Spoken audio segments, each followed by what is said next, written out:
Palakkad എം.എൽ.എയും youth കോൺഗ്രസിൻ്റെ മുൻ നേതാവുമായിട്ടുള്ള രാഹുൽ മാങ്കൂട്ടം നിരവധി പെൺകുട്ടികളെ ക്രൂരമായി പീഡിപ്പിച്ചതിൻ്റെ നിരവധി തെളിവുകളും വാർത്തകളും നേരത്തെ പുറത്തു വന്നിരുന്നു.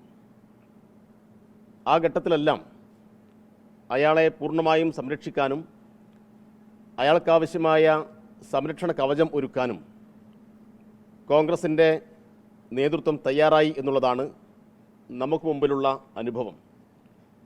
എന്നാൽ ഗത്യന്തരമില്ലാത്ത ഒരു നില വന്നപ്പോഴാണ് മുഖമെനുക്കാൻ വേണ്ടി ഞങ്ങളിതാ പുറത്താക്കിയിരിക്കുന്നു എന്ന ഒരു പ്രഖ്യാപനം അവർ നടത്തിയത്. അങ്ങനെ കോൺഗ്രസ് പുറത്താക്കി എന്ന് പറയുമ്പോഴും കോൺഗ്രസിനെ ഇന്ന് നയിച്ചുകൊണ്ടിരിക്കുന്ന ഒരു ക്രൈം സിൻഡിക്കേറ്റ് ഉണ്ട്. ആ കോൺഗ്രസിനെ നയിക്കുന്ന ക്രൈം സിൻഡിക്കേറ്റ് അത് രാഹുൽ മാങ്കൂട്ടം അടങ്ങുന്ന സിൻഡിക്കേറ്റാണ്. അവരാണ് കോൺഗ്രസിൽ ആര് KPCC പ്രസിഡന്റ് ആവണം, ആര് യൂത്ത് കോൺഗ്രസിൻ്റെ അധ്യക്ഷനാവണം, ആര് ഏതെല്ലാം ചുമതലകൾ വഹിക്കണം എന്നെല്ലാം തീരുമാനിക്കുന്നത്. കോൺഗ്രസിലെ തന്നെ ഒരു വിഭാഗം മുതിർന്ന നേതൃത്വത്തിന് ഇവരോട് ഈ ക്രൈം സിൻഡിക്കേറ്റിൻ്റെ തീരുമാനങ്ങളോട് എതിർപ്പുണ്ടെങ്കിലും അവരെല്ലാം നിശബ്ദരാക്കപ്പെട്ട അവസ്ഥയായിരുന്നു.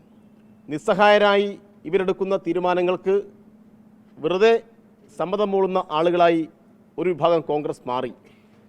ഈ ക്രൈം സിൻഡിക്കേറ്റിന് കേരളത്തിൽ ഇന്ന് നേതൃത്വം കൊടുക്കുന്നത് ഷാഫി പറമ്പിൽ MP ആണ്. അപ്പോൾ ഷാഫി നേതൃത്വം കൊടുക്കുന്ന ക്രൈം സിൻഡിക്കേറ്റ് അവരുടെ ഓരോ ചെയ്തികളും പുറം ലോകം അറിഞ്ഞുകൊണ്ടിരിക്കുകയാണ്. ഇപ്പോൾ ഒരു ബലാത്സംഗ കേസിൽ ഈ MLA അകത്തായി. അതിനെ തുടർന്ന് നിങ്ങൾ തന്നെ റിപ്പോർട്ട് ചെയ്ത ചില വാർത്തകൾ നോക്കിയാൽ എത്രമാത്രം ക്രൂരമായ നിലയിലാണ് അദ്ദേഹം ഈ ഇത്രയും നാൾ ഇവിടെ പല ചെയ്തികളും കാണിച്ചു കൂട്ടിയിട്ടുള്ളത്. ഇപ്പം അതിനകത്ത് വന്ന ഒരു പ്രധാനപ്പെട്ട കാര്യം ഈ ദുരന്തമുഖത്ത് എങ്ങനെയാണ് യൂത്ത് കോൺഗ്രസ്സുകാർ പ്രവർത്തിച്ചത് എന്നത് സംബന്ധിച്ചാണ്. കഴിഞ്ഞ കുറച്ച് ദിവസമായി, കുറച്ച് മാസങ്ങളായി വയനാട് അവർ പ്രഖ്യാപിച്ച 30 വീട് സംബന്ധിച്ച് വലിയ ചർച്ച നടക്കുകയായിരുന്നു. DYFI എന്നവിടെ 25 വീട് പ്രഖ്യാപിച്ചിട്ട് 100 വീട് നിർമ്മിക്കാൻ ആവശ്യമായ 20 കോടി രൂപ സംസ്ഥാന ഗവൺമെൻറ്റിന് പരസ്യമായി കൈമാറിയപ്പോൾ ഈ ബലാത്സംഗ വീരൻ മാധ്യമപ്രവർത്തകരെ വിളിച്ചുകൂട്ടിയിട്ട് പറഞ്ഞത് DYFI നിർമ്മിച്ചു കൊടുത്ത വീട് നിങ്ങൾക്ക് കാണിച്ചു തരാൻ പറ്റുമോ എന്നായിരുന്നു. കഴിഞ്ഞ ദിവസം മുഖ്യമന്ത്രി തന്നെ വാർത്താസമ്മേളനത്തിൽ പറഞ്ഞു വിവിധ സംഘടനകൾ നൽകിയ പണം സംബന്ധിച്ച്. അപ്പം ഞങ്ങൾ പറഞ്ഞത് DYFI നിർമ്മിച്ച വീട് ഞങ്ങൾ ഒരിക്കലും ചൂണ്ടിക്കാണിക്കില്ല. കാരണം ദുരന്തബാധിതർക്ക് അവരുടെ അവകാശമായി ഈ കാര്യങ്ങളെല്ലാം തോന്നണമെങ്കിൽ അതെല്ലാം സർക്കാർ നിർമ്മിച്ചു കൊടുത്ത പദ്ധതിയുടെ ഭാഗമായി മാത്രമേ പാടുള്ളൂ. അതുകൊണ്ട് സർക്കാർ നടത്തുന്ന പുനരധിവാസ പ്രവർത്തനങ്ങളുമായി യോജിച്ചിട്ടാണ് ഞങ്ങൾ ഈ കാര്യങ്ങൾ സംഘടിപ്പിക്കുക എന്ന് അന്ന് പ്രഖ്യാപിക്കുന്ന ദിവസം തന്നെ ഈ വാചകം തന്നെ ഞങ്ങൾ പറഞ്ഞതാണ്. അതുകൊണ്ട് DYFI നിർമ്മിക്കുന്ന വീട് സംബന്ധിച്ച് അവിടെ പ്രത്യേകം ഒരു പ്രദേശം എടുത്ത് അവിടെ 100 വീട് നിർമ്മിക്കുക എന്ന നിലയിലേക്ക് ഞങ്ങൾ തീരുമാനിച്ചിട്ടില്ല. പക്ഷെ ഇങ്ങനെ പണം കൊടുത്ത DYFI ആക്ഷേപിക്കാൻ വേണ്ടി ഇവരെല്ലാം മുന്നോട്ട് വരുന്ന നിലയുണ്ടായി. എന്നാൽ ഇപ്പോൾ നിങ്ങൾ നോക്ക്, ദുരന്തം നടന്ന് 1.5 വർഷം ആവാൻ വേണ്ടി പോവുകയാണ്.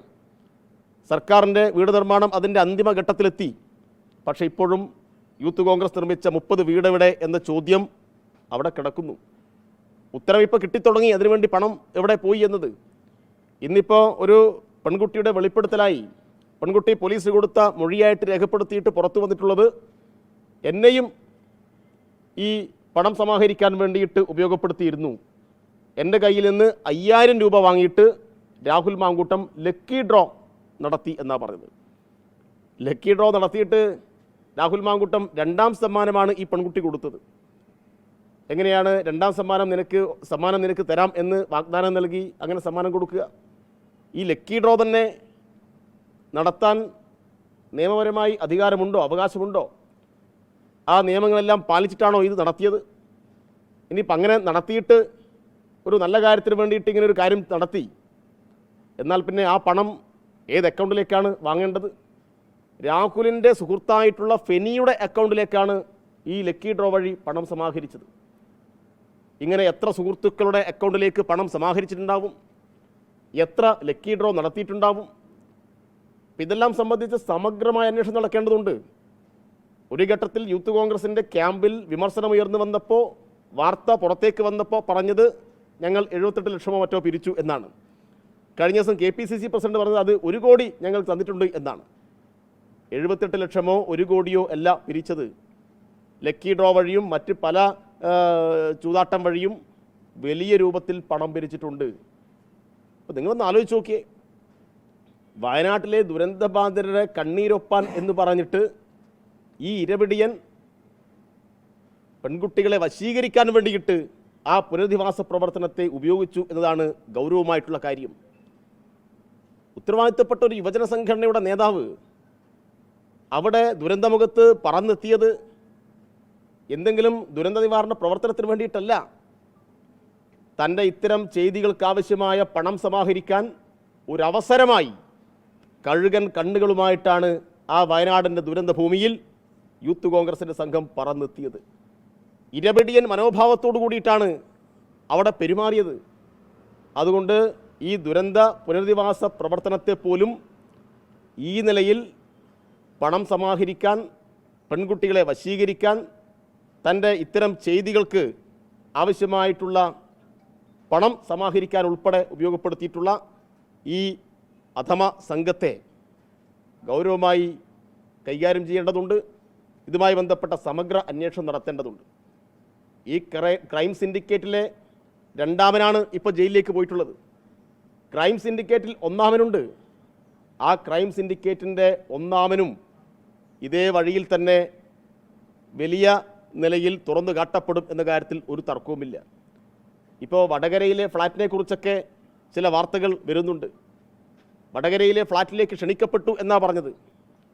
നമ്മൾ മനസ്സിലാക്കിയെടുത്തോളം രാഹുൽ മാങ്കൂട്ടത്തിൻ്റെ ഫ്ലാറ്റ് പാലക്കാടാണ്. അപ്പോൾ വടകരയിൽ ഫ്ലാറ്റുള്ളത് ആർക്കാണ്? അപ്പം അത് സംബന്ധിച്ചും ഗൗരവമായ അന്വേഷണം നടത്തേണ്ടതുണ്ട്.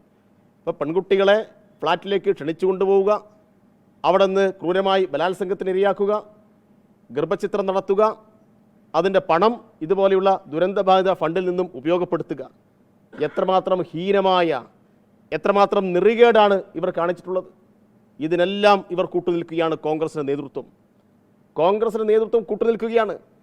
ഷഹനാസ് എന്ന് പറയുന്ന ഒരു യുവ എഴുത്തുകാരിയും പുസ്തക പ്രസാധകയുമായിട്ടുള്ള യൂത്ത് കോൺഗ്രസിൻ്റെയും ഒരു നേതാവ് കോഴിക്കോട്, അവർ ഒരു പത്രസമ്മേളനം നടത്തിയിട്ട് പറഞ്ഞല്ലോ, ഇദ്ദേഹത്തിൻ്റെ ഇത്തരം ചെയ്തികൾ സംബന്ധിച്ച് എനിക്ക് നേരത്തെ അറിവുണ്ടായിരുന്നു, എന്നോടുൾപ്പെടെ മോശം പരാമർശങ്ങൾ നടത്തിയിട്ടുണ്ട്, ഷാഫിക്ക് ഞാനിത് പരാതിയായിട്ട് പറഞ്ഞതാണ്, പക്ഷേ അവർ പ്രോത്സാഹിപ്പിച്ചു. എല്ലാ അർത്ഥത്തിലും ഇവരെ പ്രോത്സാഹിപ്പിക്കുന്ന സമീപനമാണ് സ്വീകരിച്ചത്. VD സതീശൻ 30 സെക്കൻഡ് കൊണ്ട് 300 വീട് നിർമ്മിച്ചു കൊടുത്തല്ലോ കഴിഞ്ഞ ദിവസം. ആ സതീശനോട് DYFI ആവശ്യപ്പെടുന്നത് ഒരു 10 സെക്കൻഡെങ്കിലും ഈ രാഹുലും സംഘവും നടത്തിയിട്ടുള്ള ലക്കി ഡ്രോയുടെയും ഈ തട്ടിപ്പിൻ്റെയും വിവരങ്ങൾ ശേഖരിച്ച് പുറത്തു പറയാൻ വേണ്ടിയിട്ട് നിങ്ങൾ തയ്യാറാവണം. എന്തൊരു തട്ടിപ്പാണിത്! ഈ തട്ടിപ്പിനെല്ലാം കൂട്ടുനിൽക്കുന്ന ഈ ക്രൈം സിൻഡിക്കേറ്റിനെ, ഈ കോൺഗ്രസിൻ്റെ നേതൃത്വത്തെ തുറന്ന് കാട്ടേണ്ടതുണ്ട്. ഇപ്പോൾ കഴിഞ്ഞ ദിവസം 100 വീടിനെക്കുറിച്ച് പത്രക്കാർ ചോദിച്ചു കോൺഗ്രസിൻ്റെ. ഒരു ഘട്ടത്തിൽ അവർ പറഞ്ഞത് 100 വീട് നിർമ്മിക്കാൻ ഞങ്ങൾ പണം സമാഹരിക്കുന്നത് ആപ്പ് വഴിയാണ് എന്നാണ്. ആപ്പ് എവിടെയെന്ന് ചോദിച്ചപ്പോൾ ആപ്പ് കാണാനില്ല. ലോകത്താദ്യമായിട്ട് പണം പിരിക്കാൻ ഉപയോഗിച്ച ആപ്പ് ആവിയായി പോയത് ഈ കേരളത്തിൽ കോൺഗ്രസിൻ്റെത് മാത്രമാണ്. അപ്പോൾ ആളുകൾ പിരിച്ച പണം എവിടെ, നിങ്ങൾ ഏറ്റെടുത്ത സ്ഥലം എവിടെ, അതിൻ്റെ സർവേ നമ്പർ എത്രയാണ്, അവിടെ തറക്കല്ലിട്ട തീയതി ഏതാണ് എന്നൊക്കെയുള്ള ചോദ്യത്തിന് മുന്നിൽ ഒരു ഉത്തരവും കൊടുക്കാതെ തപ്പിക്കളിക്കുകയാണ് കോൺഗ്രസിൻ്റെ മുതിർന്ന നേതൃത്വം. അവർക്ക് ഈ യൂത്ത് കോൺഗ്രസിനെ മാത്രമല്ല ഒരാളെയും തിരുത്താനുള്ള രാഷ്ട്രീയമായിട്ടുള്ള ഇച്ഛാശക്തിയോ അതിൻ്റെ കരുത്തോ ഇല്ല. ഇപ്പോൾ കേരളത്തിലെ കോൺഗ്രസ് നേതൃത്വം ഒന്നടങ്കം മഹാരഥന്മാരായിട്ടുള്ള ആളുകൾ നയിച്ച പാർട്ടിയാണ് കേരളത്തിലെ കോൺഗ്രസ്. ഇന്ന് കേരളത്തിലെ കോൺഗ്രസിനെ നയിക്കുന്നത് ബലാത്സംഗ വീരന്മാരും അവരെ സംരക്ഷിക്കുന്ന ഈ ക്രൈം സിൻഡിക്കേറ്റിലെ ചില ഉപജാപ സംഘങ്ങളും മാത്രമാണ് അവരാണ്. അവരുടെ നിയന്ത്രണത്തിൽ കേരളത്തിലെ കോൺഗ്രസ് ഞെരിഞ്ഞമരുന്നു, അധപ്പതനത്തിലേക്ക് പോകുന്നു എന്നാണ് നമുക്ക് കാണാൻ വേണ്ടി കഴിയുക. അതുകൊണ്ട് ഗൗരവമായി DYFI ആവശ്യപ്പെടുന്നത് വയനാട് ചൂരൽമല മുണ്ടക്കൈ ദുരന്തത്തിൻ്റെ പശ്ചാത്തലത്തിൽ യൂത്ത് കോൺഗ്രസ് നടത്തിയിട്ടുള്ള ഒരു വലിയ തട്ടിപ്പിൻ്റെ, വലിയ കൊള്ളയുടെ ഒരു അറ്റമാണ് ഇപ്പോൾ നമുക്ക് കാണാൻ വേണ്ടി കഴിയുന്നത്. അപ്പോൾ അത് സംബന്ധിച്ച് സമഗ്രമായ അന്വേഷണം നടത്തിയാൽ കോടികളുടെ വെട്ടിപ്പിൻ്റെ കഥകൾ നമുക്ക് അറിയാൻ വേണ്ടി കഴിയും. അപ്പോൾ ദുരന്തബാധിതരെ മുൻനിർത്തിയിട്ട് ഈ യൂത്ത് കോൺഗ്രസും നടത്തിയിട്ടുള്ള കൊള്ള ഈ നാട് തിരിച്ചറിയണം എന്നാണ് DYFI ആവശ്യപ്പെടുന്നത്. സസ്പെൻഡ് ചെയ്തതുകൊണ്ട് കോൺഗ്രസിന്റെ ഉത്തരവാദിത്തം തീർന്നതാണ്. നിലയ സ്ഥാനം രാജിവെക്കേണ്ടതായിട്ടുണ്ടോ? അത് കോൺഗ്രസ് അതിന് മുൻകൈ എടുക്കേണ്ടതല്ലേ? അല്ലാതെ കോൺഗ്രസ് നേതാക്കന്മാർ തന്നെ വിശദീകരിക്കേണ്ടതാണ്. കാരണം കൈപ്പത്തി ചിഹ്നത്തിൽ മത്സരിച്ചു. നിങ്ങൾ മനസ്സിലാക്കേണ്ടത്, ഇയാൾക്കെതിരായി നിരവധി പരാതികൾ ഉയർന്നു വന്ന ഘട്ടത്തിലാണ് ഇയാളെ യൂത്ത് കോൺഗ്രസിൻ്റെ അധ്യക്ഷനായി വെക്കുന്നത്. യൂത്ത് കോൺഗ്രസിൻ്റെ അധ്യക്ഷനായിട്ട് ഇയാൾ എങ്ങനെ വരുന്നു എന്ന് ചോദിച്ചാൽ വ്യാജ ID കാർഡ് ഉണ്ടാക്കിയിട്ടാണ്. വ്യാജ ID കാർഡ് ഉണ്ടാക്കിയെന്ന് ആരാണ് പരാതിപ്പെട്ടതെന്ന് ചോദിച്ചാൽ, വ്യാജ ID കാർഡ് ഉണ്ടാക്കി എന്നെ തോപ്പിച്ചു കളഞ്ഞു എന്ന് പറഞ്ഞിട്ടുള്ള നിരവധി യൂത്ത് കോൺഗ്രസ് നേതാക്കന്മാരെ നമുക്കറിയാം. പരസ്യമായി പറഞ്ഞ കാര്യമാണ്. ചാനൽ ചർച്ചയിൽ കൂടെ അവർ വന്ന് പറഞ്ഞ, അവരെല്ലാം ഇപ്പോൾ കോൺഗ്രസിൻ്റെയൊക്കെ പ്രധാനപ്പെട്ട നേതാക്കന്മാരായിട്ട് ഇവിടെ ഉണ്ടല്ലോ. നിങ്ങൾ അവരുടെ എല്ലാം ബൈറ്റ് എടുക്കണം. എങ്ങനെയാണ് നിങ്ങളെ തോൽപ്പിച്ചത് എന്ന് അവരോട് ചോദിക്കണം. അപ്പോൾ അവർ തന്നെ കൊടുത്ത കേസുകൾ ഇപ്പോൾ കോടതിയിലും അവരുടെ AICC നേതൃത്വം മുന്നിലും ഉണ്ട്. അപ്പോൾ അതെല്ലാം അവഗണിച്ച് അയാളെ പ്രസിഡൻ്റാക്കി. പിന്നീട് അയാളെ പാലക്കാട് കൊണ്ടുവന്നു. അല്ല, എന്തിനാണ് പാലക്കാട് കൊണ്ടുവന്നത്? പാലക്കാട് DCC പ്രസിഡന്റ് തങ്കപ്പൻ എന്താ പറഞ്ഞത്? പാലക്കാട് DCC AICC-ക്കും KPCC-ക്കും അയച്ച പരാതി എന്തായിരുന്നു? അപ്പോൾ പൂർണ്ണമായും പാലക്കാട് കോൺഗ്രസിൻ്റെ എല്ലാ എതിർപ്പും മറികടന്ന് അവിടെ ഷാഫി പറമ്പൽ ഇയാളെ കൊണ്ട് സ്ഥാപിച്ചു. അപ്പോൾ എല്ലാ അർത്ഥത്തിലും പിന്തുണയല്ലേ കൊടുത്തത്. അതല്ലേ ഷഹനാസ് പറഞ്ഞത്. ഞാൻ എത്രയോ തവണ ഷാഫിയോട് പറഞ്ഞതാ. പക്ഷെ എന്ത് ചെയ്യാം, ഷാഫി അയാളെ സംരക്ഷിച്ചു എന്നല്ലേ പറഞ്ഞത്. എന്നാൽ പിന്നെ ഷഹനാസിൻ്റെ പേരിൽ നടപടിയെടുക്ക്. ഷഹനാസ് ഇപ്പോഴും കോൺഗ്രസിൻ്റെയൊക്കെ നേതാവല്ലേ.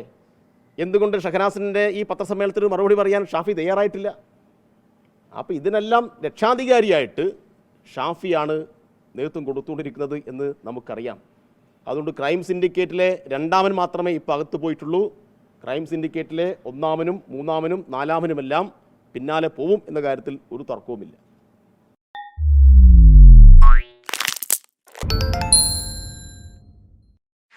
ലോകത്തെവിടെയായാലും ഏത് സമയത്തും 24 വാർത്തകളും ഓഗ്മെന്റഡ് റിയാലിറ്റി പാക്കേജുകളും എക്സ്പ്ലെയിനറുകളും വിശദമായി കാണാൻ ഞങ്ങളുടെ YouTube ചാനൽ നിങ്ങൾക്ക് സബ്സ്ക്രൈബ് ചെയ്യാം.